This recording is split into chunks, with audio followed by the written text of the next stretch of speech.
আসসালামু আলাইকুম, hello everyone, সবাই কেমন আছেন? আশা করি সবাই ভালো আছেন। ইনশাল্লাহ আমিও আপনাদের দোয়ায় ভালো আছি। হঠাৎ করে লাগেজ গুছিয়ে আমরা কোথায় যাচ্ছি বলেন তো?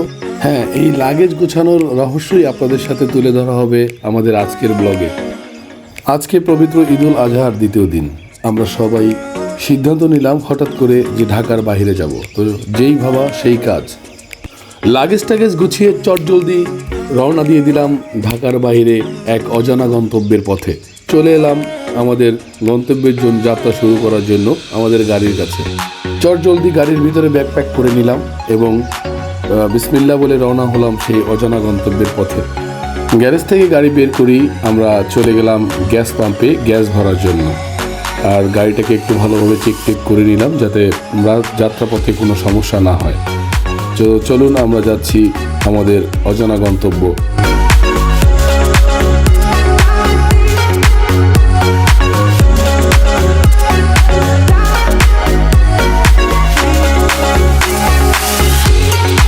রাত আনুমানিক 2:30 আমরা পৌঁছে গেলাম চট্টগ্রামে এবং চট্টগ্রামে ঢুকেই আমরা চট্টগ্রাম শহরে না গিয়ে আমরা চলে গেলাম কর্ণফুলী টানেল দেখার জন্য। এবং আমরা এখন বর্তমানে যে রাস্তা আছি সেটি হচ্ছে কর্ণফুলী টানেলের রাস্তা।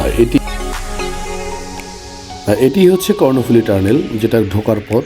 আমরা এখন টানেলের ভিতরে যাব এবং টানেলের ভিতরে গিয়ে এটার নিচ থেকে আমরা চলে যাব হচ্ছে আনোয়ারাতে।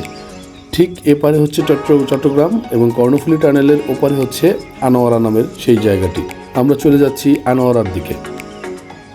আপনারা দেখতে পাচ্ছেন এখন আমরা আছি কর্ণফুলী টানেলের ভিতরে।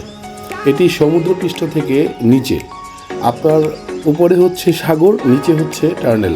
মাটির নিচ থেকে এই টার্নেলটি চলে গেছে আনোয়ারাতে। এই টার্নেলটি পার হওয়ার জন্য আপনাকে 200 টাকা টোল দিতে হবে। 200 টাকা টোল দেওয়ার পরে আপনি এই টার্নেলটি পার হতে পারবেন।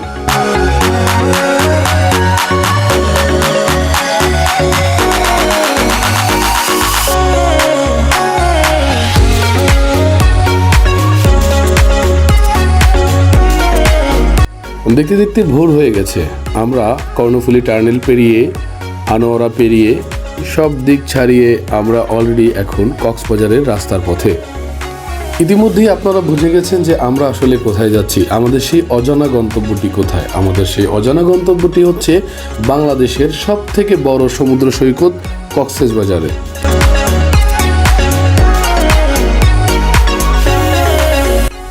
এখন ভোর 6টা। আমরা এখন আছি ডুলা হাজরা সাফারি পার্কের ঠিক আগে। এই সাফারি পার্কটি যারা জানেন কিনা জানি না, এটা দেখতে ভিতরে অনেক সুন্দর একটি পরিবেশ। এ জায়গায় উন্মুক্ত পরিবেশে পশু পাখি ঘোরাফেরা করে এবং আপনারা যারা কক্সবাজারে যারা ঘুরতে আসেন তারা অবশ্যই এই সাফারি পার্কটি ভিজিট করবেন, ভালো লাগবে।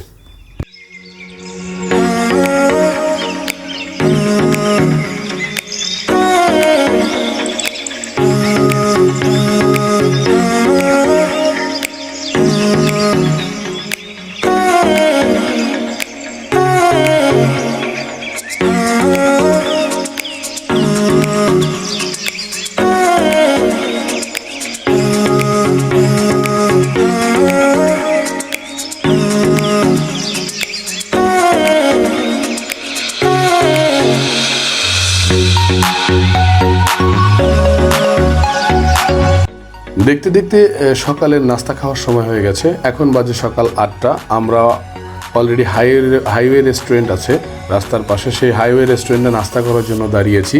আমরা এই জায়গায় নাস্তা করে তারপরে আবার রওনা করব কক্সবাজারের উদ্দেশ্যে।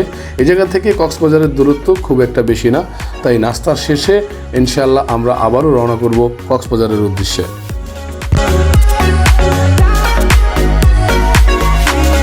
সকালের নাস্তায় আমরা নিয়েছি বিফ খিচুড়ি, সাথে সালাদ এবং কোল্ড ড্রিঙ্কস।